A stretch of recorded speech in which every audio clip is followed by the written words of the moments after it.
Friends, कैसे हैं आप लोग। आई होप कि आप बहुत ही अच्छे होंगे। तो आज इस वीडियो में बात करने वाले हैं एम्स बीएससी नर्सिंग 2025 का चॉइस फिलिंग का जो लास्ट डेट रहेगा वो 17 तारीख रहेगा। यदि किसी स्टूडेंट्स ने अभी भी अपना काउंसलिंग प्रोसेस कंप्लीट नहीं किया है तो वो हमारी टीम से करवा सकता है। विद इन 30 मिनट में आपका काउंसलिंग प्रोसेस है वो कंप्लीट करके दे दिया जाएगा। उसके लिए स्क्रीन पे चल रहे नंबर पे कांटेक्ट कर सकते हो। अब इस वीडियो में बात करेंगे कि यदि आपने चॉइस फिलिंग कंप्लीट कर लिया है, आपने लॉक कर लिया है, तो आगे की क्या प्रोसेस रहने वाली है, आप अपग्रेडेशन कैसे कर सकते हो। यदि आपको फर्स्ट राउंड में सीट अलॉटमेंट होती है तो आगे की क्या प्रोसेस होगी। यदि आपको फर्स्ट राउंड में सीट प्रोसेस नहीं होती है तो आपको आगे क्या करना है, ए टू जेड डिटेल इस वीडियो में मिलने वाली है बच्चों। तो जो भी आपकी डाउट रहेगी वो कमेंट बॉक्स में मेंशन करो और अपने चैनल को सब्सक्राइब कर लो, क्योंकि यहाँ पे आपका सारा इंफॉर्मेशन है वो AIIMS BSc nursing, paramedical, RHS, उसके साथ ही साथ नीट में जितने भी कोर्सेस होते हैं, बीएचएम में, सारी अपडेट आपको इसी चैनल पे मिलने वाली है। तो चलिए आज की इस वीडियो को हम स्टार्ट करते हैं और आज इस वीडियो में हम बात करेंगे एम्स बीएससी नर्सिंग के बारे में। बहुत ही सिंपल तरीके से मैं समझाने वाला हूं,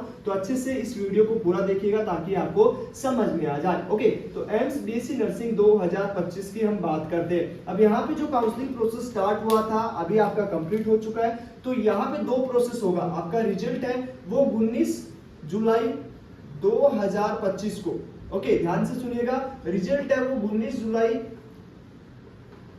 2025 को रिलीज किया जाएगा। किस पे रिलीज किया गया, एम्स की ऑफिशियल वेबसाइट पे। एम्स की ऑफिशियल वेबसाइट है emsexam.ac.in। ओके, इस ऑफिशियल वेबसाइट पे आपका रिजल्ट आएगा। अब यहाँ पे आपका दो प्रोसेस होगा। ओके, क्या प्रोसेस होगा, या तो आपको सीट मिलेगा या आपको सीट नहीं मिलेगा। तो दो प्रोसेस होगा, या तो आपको सीट अलॉटमेंट होगी या आपको सीट अलॉटमेंट नहीं होगा,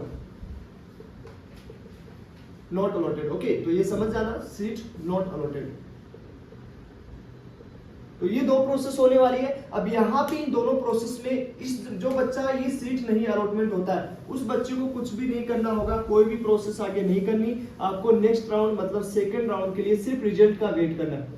ओके, सिर्फ क्या करना है, आपको रिजल्ट का वेट करना है। आपको कोई चॉइस फिलिंग नहीं करनी, फिर से कुछ भी नहीं करना, कोई चेंजेस नहीं होगा, किसी भी चीज में कोई चेंजेस नहीं होगा। जो आपने फर्स्ट राउंड में के लिए आपने जो चॉइस प्रेफरेंस रखी थी वही चॉइस प्रेफरेंस आपका कंटिन्यू रहेगा और आपकी चॉइस प्रेफरेंस में कोई भी चेंजेस नहीं होगा। तो आपको सीधा डायरेक्टली क्या करना है, सेकंड राउंड का वेट करना है। ओके, सेकंड राउंड के रिजल्ट का वेट करना है। ओके, तो ये समझ में आ चुका है। अब यहाँ पे जिसको सीट अलॉटमेंट होगा, ओके, जिस बच्चे को सीट अलॉटमेंट होगा उसको आगे क्या करना है। ओके, जिस बच्चे को सीट अलॉटमेंट होती है, यदि फर्स्ट राउंड में आपको सीट अलॉटमेंट होती है तो जो भी कॉलेज आपको अलॉट होती है, मान लो कोई भी कॉलेज आपको अलॉट होती है, कोई भी कॉलेज अलॉटमेंट होती है, तो आपको फिर उस कॉलेज में सारे डॉक्यूमेंट्स लेके, उसके लिए मैंने वीडियो बना दिया है कौन कौन से डॉक्यूमेंट्स लेके जाने होंगे, हालांकि और वीडियो मिल जाएंगे आपको, उसके लिए पैनिक नहीं होना है। कॉलेज जो भी अलॉट होता है उस कॉलेज में फिजिकली आपको जाना होगा। मतलब जो भी कॉलेज, कोई भी कॉलेज अलॉट हो, चाहे कहीं भी अलॉट हो, वहां पे आपको एडमिशन प्रोसेस के लिए जाना होगा। वहां पे आपका डॉक्यूमेंट्स वेरिफिकेशन होगा। ओके, डॉक्यूमेंट्स वेरिफिकेशन होगा, फीस वगैरह सबमिट होंगी। यदि आप अपग्रेडेशन करना चाहते हैं, ओके, इसमें फिर आपसे वहां पे कॉलेज में पूछा जाएगा कि यदि आप ये कॉलेज लेना चाहते हो तो वहां पे आपका एडमिशन प्रोसेस कंप्लीट हो जाएगा। यदि आप वो कॉलेज नहीं लेना चाहते, कॉलेज है वो आप नहीं लेना चाहते, तो आपको अपग्रेडेशन का फॉर्म दिया जाएगा। वहां पे एक अपग्रेडेशन का फॉर्म दिया जाएगा कि आप अगले राउंड के लिए पार्टिसिपेट कर सकते हो और आपका अपग्रेड कर दिया जाएगा और आपके डॉक्यूमेंट सबमिट हो जाएंगे। ओके, अब यहाँ पे एक डाउट होगा कि भैया जब हमें नेक्स्ट राउंड में सीट अलॉटमेंट होगी, नेक्स्ट राउंड में सीट अलॉटमेंट होगा तो क्या ये डॉक्यूमेंट्स हमें कहां से लेना होगा। तो ये डॉक्यूमेंट्स आपकी कॉलेज में सेंड कर दिया जाएगा। हालांकि इसके रिगार्डिंग और भी इंफॉर्मेशन लेनी हो तो जो कॉलेज आप एडमिशन कराने चाहो तो वहां पे इसके बारे में और भी इंफॉर्मेशन वहां से ले लेना। ओके, तो नेक्स्ट राउंड में आपको सीट अलॉटमेंट होगी तो उसमें आपको जाना होगा, वहां पे आपको एडमिशन लेना ही होगा। अब यहाँ पे तीसरा है कि तो यहाँ पे एक चीज और समझने की कोशिश कीजिएगा कि अपग्रेड कैसे होता है, अपग्रेड कैसे होगा। ओके, उसकी हम और एनालिसिस कर लेते हैं कि अपग्रेड आप कैसे करोगे। जो आपने चॉइस फिलिंग किया है उसके बेसिस पे कैसे अपग्रेड होता है। मान लीजिए, ध्यान से समझने की कोशिश कीजिएगा, बहुत ही इजी वे में मैं समझा रहा हूँ। पहले नंबर पे आपका चॉइस फिलिंग है एम्स दिल्ली, आपकी रैंक है ऑल इंडिया 450 के आसपास, आपका UR category, sorry OBC NCL category है, सपोज कर लीजिए, आपकी कोई भी XYZ रैंक है। एम्स दिल्ली आपको ने पहले प्रेफरेंस में रखा, जो आपकी बहुत इंपॉर्टेंट है चॉइस फिलिंग। दूसरे नंबर पे आपने क्या किया, एम्स जोधपुर अटक दिया, एम्स जोधपुर आपने फिलअप कर दिया। तीसरे नंबर पे आपने क्या किया, भोपाल लग दिया। आपने चौथे रोज पे क्या कर दिया, ऋषिकेश कर दिया। उसके बाद आपने 5वें नंबर पे क्या किया, 3 नंबर पे आपका ये हो गया, 4 नंबर पे, 5 नंबर पे आपने पटना कर दिया। ओके, 6 नंबर पे आपने क्या किया, बठिंडा कर दिया। ओके, 7 नंबर पे आपने क्या किया कि आपने जो है वो जम्मू रख दिया, एक बार लोअर कॉलेज रख दिया। अब फॉर एग्जांपल आपका फर्स्ट राउंड का रिजल्ट आया। ओके, फर्स्ट राउंड का क्या है, आपका फर्स्ट राउंड रिजल्ट आया, आपको क्या अलॉट हुई, फर्स्ट राउंड में आपको अलॉट हो गया ऋषिकेश। फर्स्ट राउंड में आपको ऋषिकेश अलॉट हो गया। अब इस कॉलेज में आपको जाना होगा, कॉलेज में अलॉटमेंट लेटर सब चीज लेके जाना पड़ेगा, ऑफर लेटर वो, वहां पे आपका वेरिफिकेशन होगा, सारा चीज होगा। फिर आपको पूछा जाएगा कि यदि आप अपग्रेड करना चाहते हो, नहीं करना चाहते हो, तो आप अपग्रेड का ऑप्शन लगा सकते हो।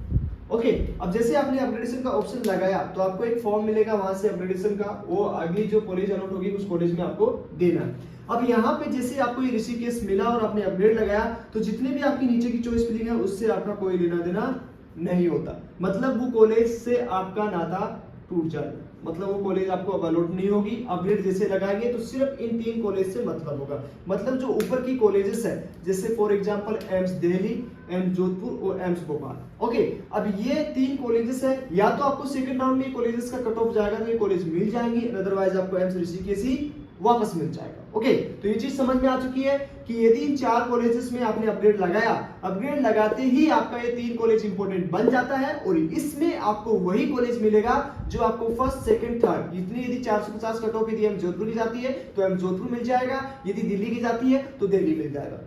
ओके, तो ये चीज आपको समझ में आ चुकी है कि अपग्रेड का मतलब होता है कि हमेशा हमेशा हमेशा ऊपर का कॉलेज मिलेगा बच्चों, नीचे की कॉलेज से कोई मतलब नहीं है, ना एम्स को मतलब है ना आपको मतलब रखना है। फिर आप यहां तक पहुंचे हो तो इसका मतलब जो टॉप 3 कॉलेज है आपकी वही कॉलेज आपको मिलेगी यदि आपकी रैंक अच्छी है तो। ओके, यही फॉर्मूला जो है 1500 रैंक पे भी लगता है कि आपकी ऊपर की चॉइस फिलिंग क्या है, वो सब चीज डिपेंड करता है आप चॉइस फिलिंग कैसे की हो, कैसे आपकी चॉइस प्रेफरेंस रखी की है। ओके, तो वो सारा चीज डिपेंड करता है आपका, ऐसे नहीं कि आप रैंडम 18 कॉलेज भर दोगे कुछ भी हो जाएगा, अपग्रेडेशन सिस्टम समझते नहीं आप, तो वो गलती करोगे तो फिर सीट मिलने का भी चांस कम हो जाता है, या कोई भी रैंडम कॉलेज आपको फिर मिलेगा। ओके, तो ये चीज आपको समझ में आ चुका। अब यहाँ पे कि अपग्रेड तो आपने कर दिया, अब आगे क्या प्रोसेस होगा, क्या कोई फीस लगती है अपग्रेडेशन की या कुछ होता है, या कितनी रैंक तक जो है फर्स्ट राउंड में सीट अलॉटमेंट होगा, उसकी भी हम बात कर लेते हैं कि यदि आपको फर्स्ट राउंड में सीट कितनी रैंक, क्योंकि आपको टिकट बनाना पड़ेगा, सबसे मेन मतलब आपको टिकट चाहिए।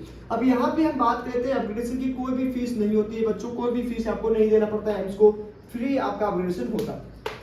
ओके, अब यहाँ पे कितनी रैंक तक जो है हम टिकट बना रहे हैं, क्योंकि टिकट तो आपको बनानी पड़ेगी, वहां पे आपको फिजिकल वेरिफिकेशन के लिए जाना है। तो जो जनरल से बच्चे हैं, ध्यान से सुनिएगा, जो जनरल से बच्चे हैं यदि आपकी रैंक 1000 से अबव है या 1500 के आसपास भी है, तो टॉप जो आपकी 10 सीक्वेंस है, टॉप आपकी 10 सीक्वेंस है, उनकी डिस्टेंस, उनका टिकट वगैरह देख लीजिएगा। यदि आपकी रैंक ओबीसी एमसीएल से है और आपकी रैंक 2000 तक है, तो बच्चों फर्स्ट 15 जो आपकी फर्स्ट 15 चॉइस फिलिंग है उसकी आप टिकट देख लीजिएगा, कोई भी सीट आपको मिल सकता है, डिपेंड करता है आपकी रैंक कितनी है। ओके, यदि आप ईडब्ल्यूएस से बिलोंग करते हो तो आपकी रैंक 3000 के आसपास है, तो आप एक बार जरूर देख लीजिएगा। यदि आप एससी से बिलोंग करते हैं तो 5000 तक टिकट देख लीजिएगा। यदि आप एसटी से बिलोंग करती है तो 7000 रैंक तक जो है फर्स्ट राउंड के लिए ये टॉप 15 कॉलेजेस की टिकट देख लेना। टॉप 10 की तो आपको स्पेशली देखनी है। ओके, तो इस वीडियो में आपको समझ में क्या है कि किस तरह से आपका अपग्रेडेशन होता है, कौन कौन से रैंक तक आपको फर्स्ट राउंड में मिलने के चांसेस रहेंगे, उसके साथ ही साथ अपग्रेडेशन का कोई फीस नहीं लगता, आपकी अपग्रेडेशन सिस्टम कैसे काम करती है, चॉइस फिलिंग कैसे इंपॉर्टेंट होती है, सारी चीजें हमने आपको समझा दी है। बच्चों फिर भी यदि कोई डाउट हो तो कमेंट बॉक्स में मेंशन कीजिएगा, और चैनल को बच्चों आपने सब्सक्राइब नहीं किया तो कर लीजिए, क्योंकि यहाँ पे आपको A to Z इन्फॉर्मेशन इसी चैनल पे मिलने वाली है रिगार्डिंग आपका जो नीट की काउंसलिंग होता है, उसके साथ ही साथ आपका रिचर्स का, पैरामेडिकल का और ICAR का सभी अपडेट आपको इन्हीं चैनल पे मिलने वाला है। तो जल्दी से जाइए, चैनल को सब्सक्राइब कर लीजिए। मिलते हैं आपको नेक्स्ट